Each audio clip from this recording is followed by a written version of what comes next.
Hi, this is Tony from ministrytochildren.com, and I have on video today Michayla White from INCM, the International Network of Children's Ministry, and it took me 5 times to get Well that right. done. But what I want to do in this video is just introduce you guys to Michayla, introduce myself to CPC, because the big news this year is I get to go to CPC for the first time ever.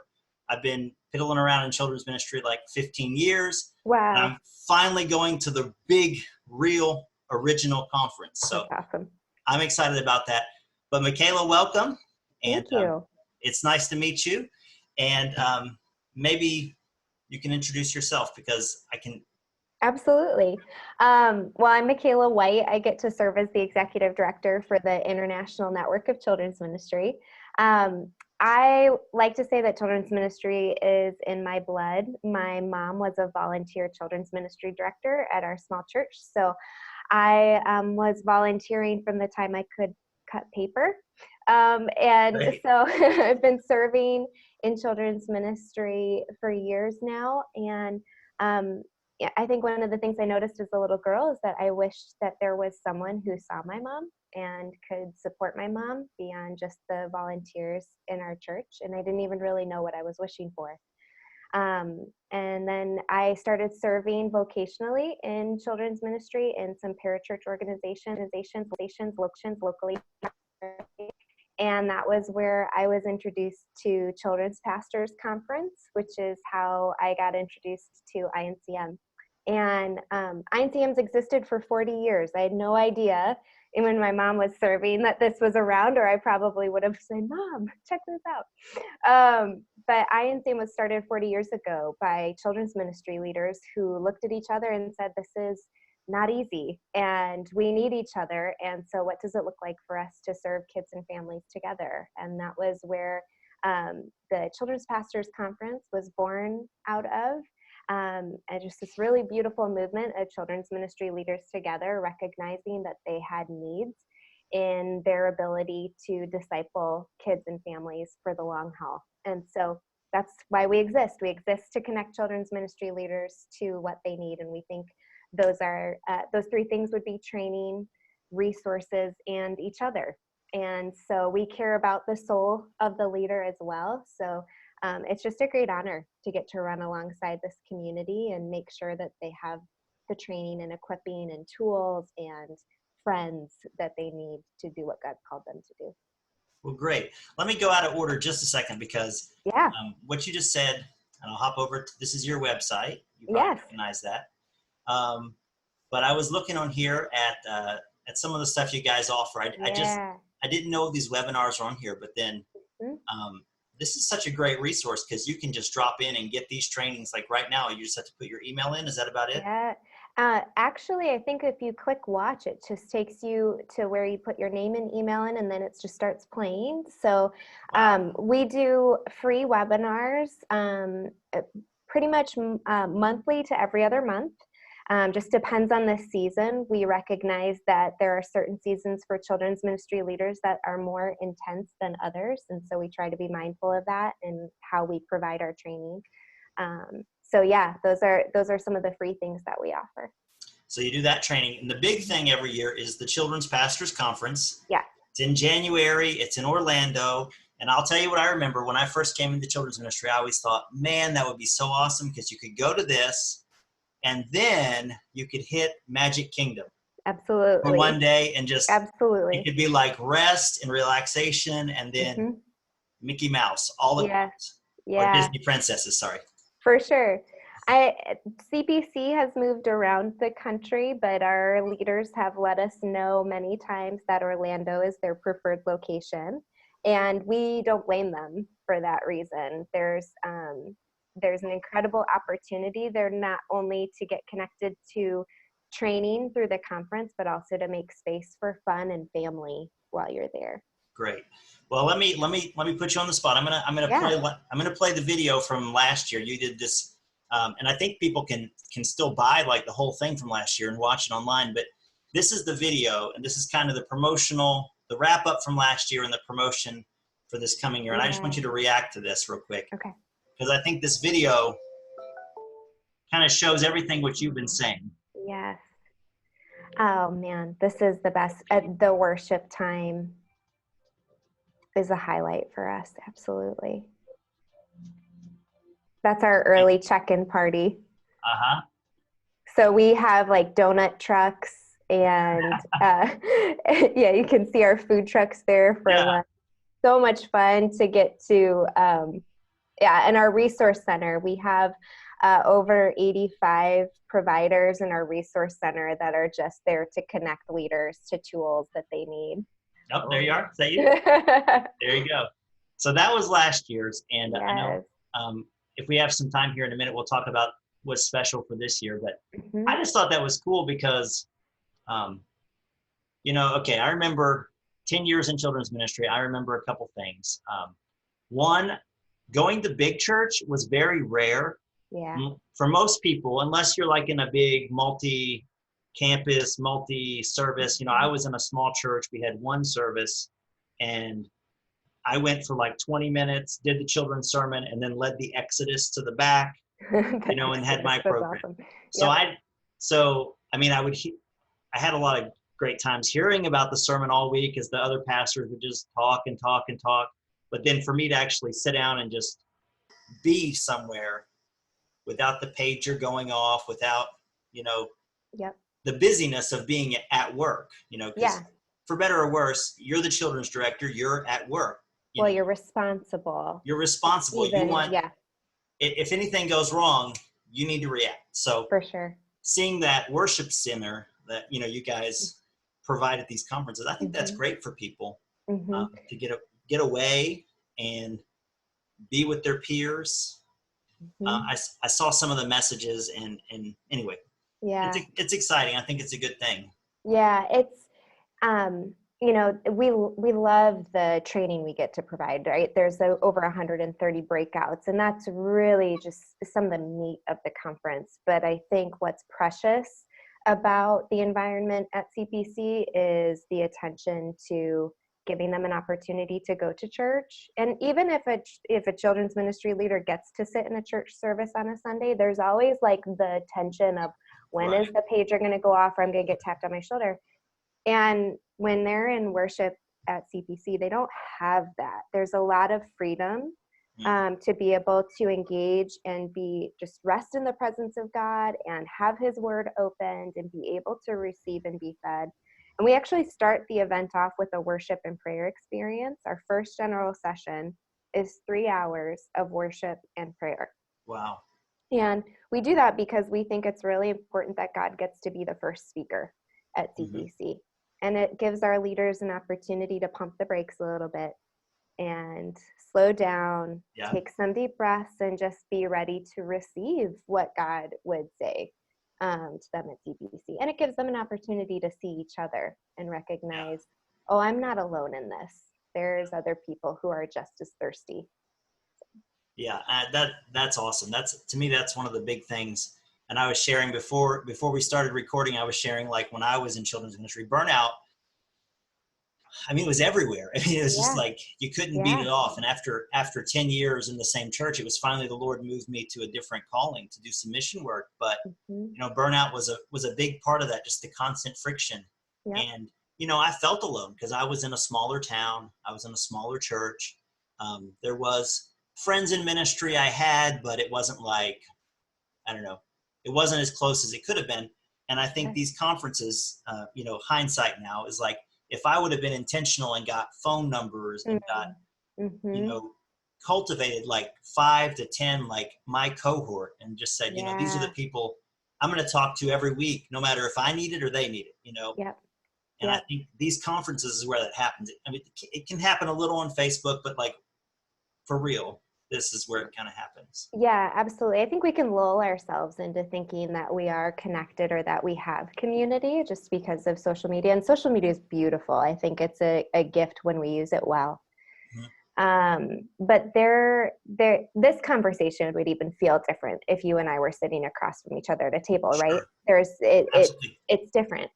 And there is something about being in the room and feeling the presence of other leaders like you and looking each other in the eye and and like having that real full communication. Communication isn't just about words that you read or words that you hear. It's all of it together. And I think you use the word intentional, and that's the key, right? When we have the opportunity and we're given that opportunity, are we intentional with it, or do we sit back? And the thing that I love about the community we serve is I see them being so intentional. I see them really asking for what they need and putting themselves out there and being honest. This past CPC, it was, I'll never forget. It was just some of the most honest moments of our community that I've ever witnessed. So it makes a difference. It makes a difference. Well, I read that earlier this week. You had sent an email to the list, and I read about that, and I said, man, that sounds powerful. And I do read your blog posts, and I mean, I think that's the vision of what you guys do is so much needed in the children's ministry community. Let me ask you though, because I know there's a bunch of other conferences, and you probably go to some of these as an exhibitor. I know D6 and Etch and does Group still have their big one? I don't remember. They used to. Now they do really amazing regional gatherings. Yep. So with all these conferences, and I'm looking at if I'm looking at my vacation time, and I'm looking at my travel budget, and I'm looking at the sweet, generous church members who always want to help and send you to these things. Yep. If you let your needs be known. So if I'm looking at these and I got to pick two or one, why CPC? Besides the princesses at Disney. Besides Disney. So I think one of the things that makes CPC and INCM unique in general, and really what caused me to fall in love with it early on, even before I ever worked here, was that INCM is independent. So we're not attached to a denomination. You know, we cross those borders in some really beautiful ways. And we're not a curriculum provider or a publisher. So what that means is we have a lot of freedom. It makes us a really, we call ourselves a curator and a convener for the community. So curator meaning, because we're independent and we aren't attached to a specific affiliation, we get to be partners with so many amazing organizations. And we get to see all of the resources that are out there. And at CPC, all of those providers come and they're a part of our event. And it's this really beautiful long table that everyone sits at and chooses to sit together in fellowship and unity. Right. And so if you're the other thing is that our general sessions don't have to focus on anything other than spending time in scripture and in worship with each other, because we have that freedom. And so I think if you're a leader that wants to see, you know, what are all of the curriculums out there? What are all of the VBSs out there? What are all of the worship resources available, special needs, missions, environment? They're all at CPC. And so you can see them next to each other in the Resource Center. And our training is not focused on a specific type of strategy or curriculum. It's much more holistic in its approach. Yeah. That's great. And I hadn't thought of that, because when I named those, a lot of those people, and it's not bad. I mean, everybody has different angles in ministry and they're serving different things, but absolutely. D6 has a curriculum. Orange has a curriculum. Lifeway has a curriculum. Yep. Group has like 50 curriculum. You know, so everybody, they're bringing people together, but that's also there. And I know they welcome everybody. So I'm not. Absolutely. And they're all of those that you mentioned are friends of ours, and they're at CPC, and we all get to hang out together. And I think that's the thing that about INCM for the past 40 years that I've just fallen in love with, is the way that we exist to bring unity to that community and really create this, like I mentioned before, this table everyone gets to come and sit at and experience together. Okay, awesome. Well, in a minute, I'll let you share about this year's speakers. But one thing I was thinking about, especially we talked as we got on here, is what's going on in churches right now. I mean, what are people struggling with? What is like? I know burnout, discouragement. I see you writing about that, so I figure, oh, that must be a problem. Yeah. What are the things that people are struggling with right now in churches? Well, I mean, I think one of the things that stands out to us the most, I'll talk about two things, and we could talk about a whole long list. Sure. So, but I'll focus on two things for the sake of time. One is kind of a recognition in the ways that the family has changed, not just in terms of two-parent home, single-parent home, all of those issues, but actually generationally different. Okay. Because we've started to cross over where now the majority of millennials are parents now, and we've kind of been ingrained in this thought that millennials, they've been that stereotypical college student meme that's been ingrained in our consciousness, but the oldest millennial is almost 40 now. Right. And so I think the church is starting to recognize, okay, so millennials are parents now. What does that mean? And how are they parenting, and how do they want to engage with the church? So I think really recognizing, one of the things we've discovered is that millennial parents with a faith background will commit to a church that commits itself wholeheartedly to its children. And so what we believe that means for the church going forward is really figuring out, how do you invest in early childhood? How do you invest in children's ministry and really create a community there that millennial parents of faith want to remain in with their kids?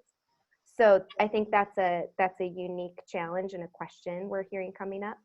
The other thing that we're seeing, unfortunately, being really intense in churches right now is a recognition of the need to be more competent in trauma-informed ministry.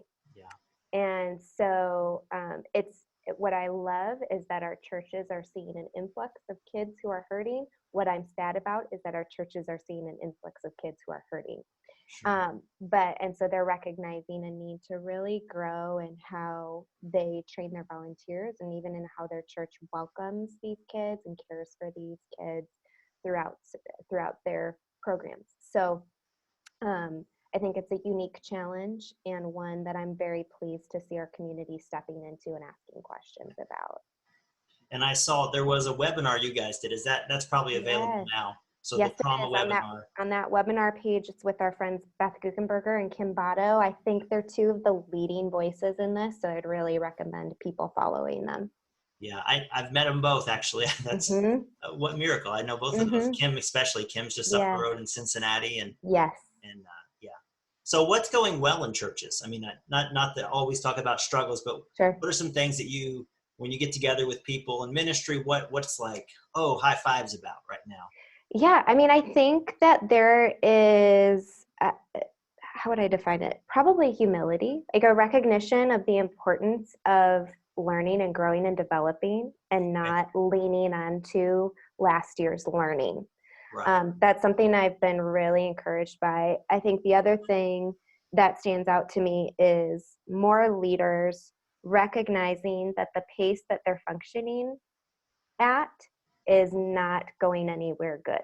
So I think there's some self-awareness that I feel is going to lead us into a season of healthier leadership.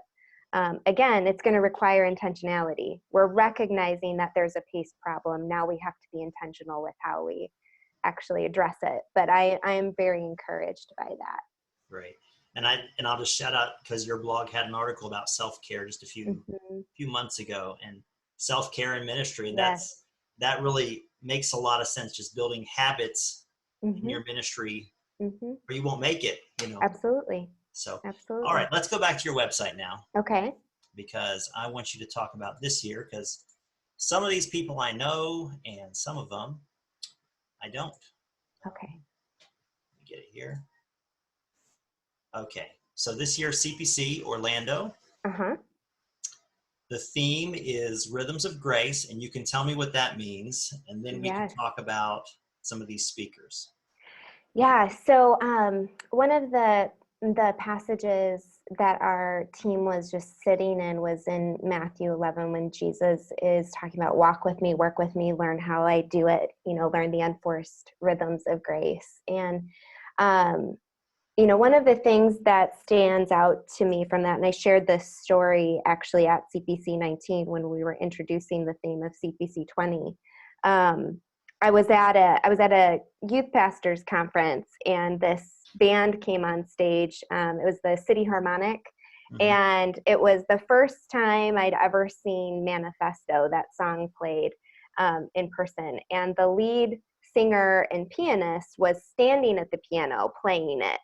And if you look up the song, the introduction is this beautiful piano riff. It's absolutely amazing. And I remember sitting there thinking, I'm going to go home and buy the music and I'm going to play that song. And so I did. I went home and I bought the music and practiced. And I had taken piano, taught piano. I felt, how hard could it be? After a couple of hours, I was no closer to playing that song anywhere near what he could. And I put the music away.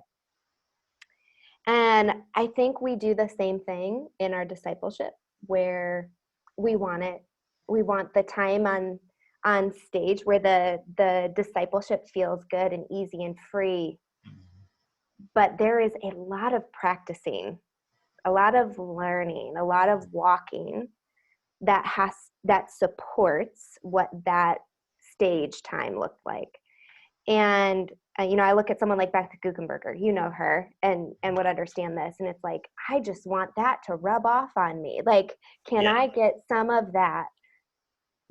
But I don't think you and I would discount the fact that what we experience of Beth and her discipleship and the way that she talks and lives in the way of Jesus has come from anything else other than her practicing what Jesus did and spending time in the presence of God. And we get to experience the overflow of that.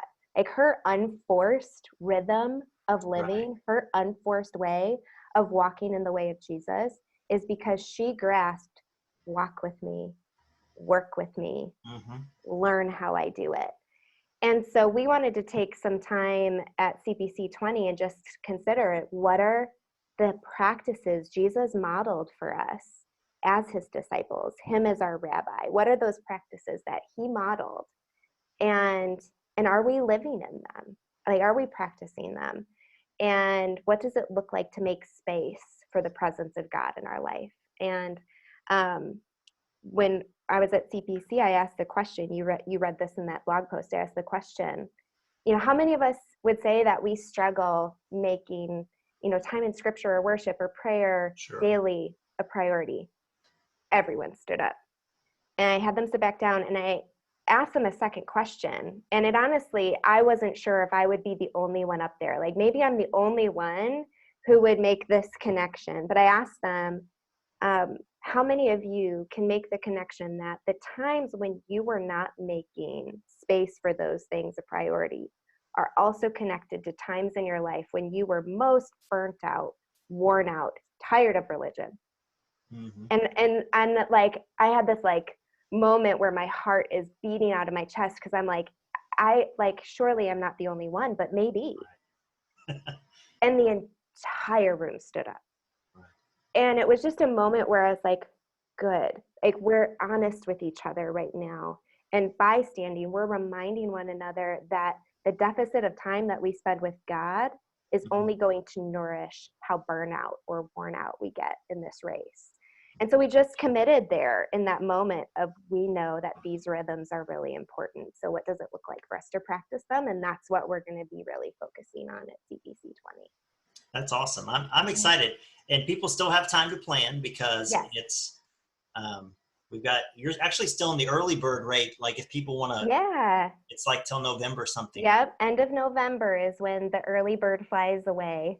Okay. So here are your speakers.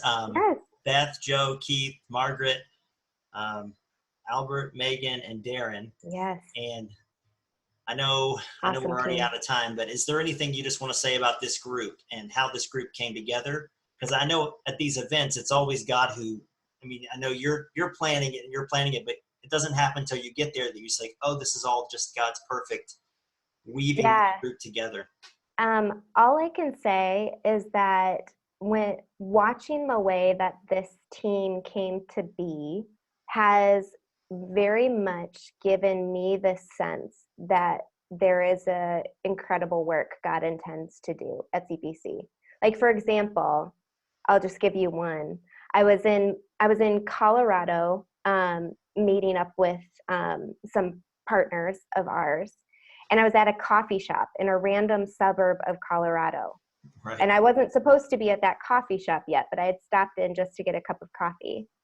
And I had been praying, for the Lord to make clear to me who to ask for a particular general session. And I told God, I was like, I have Megan on my mind, and I want you to confirm for me that Megan is the speaker for this session. I need you to confirm for me. So I'm sitting in this coffee shop, middle of Colorado, random suburb, not supposed to be there. And who walks into the coffee shop but Megan Marshman? Right. And I mean, I think I had to pick my jaw up off of the floor, because if it wasn't like writing on the wall, that was about as clear as you could get. And I just told her, I was like, Megan, I was like, you have no idea. And Megan is not from Colorado. She's from California. So it was just to give you a sense of how wild this was. But so the Lord's been really kind in making it very clear who he wants to have on stage. And I just anticipate that he's going to do through that. Well, I'm excited. My hotel is booked, and Yes. making plans, getting out of responsibilities and getting my wife off work, and we're going to be That's on our awesome. way. We're actually going to so road glad trip to have it. you. We're gonna road trip it, so we're gonna take 2 days, because from Indiana it's a little drive. Yeah. But it'll be fun, and I'm looking forward to meeting you, and looking forward to hearing all these speakers. So thanks again today. Thank you for your time. I know I kind of put you on the spot because I said 30 minutes, and I know it's been a little longer, but no problem. Thanks for having me. Yeah, I greatly appreciate it, and we're looking forward to it. So thanks again. Thanks, Tony. Okay.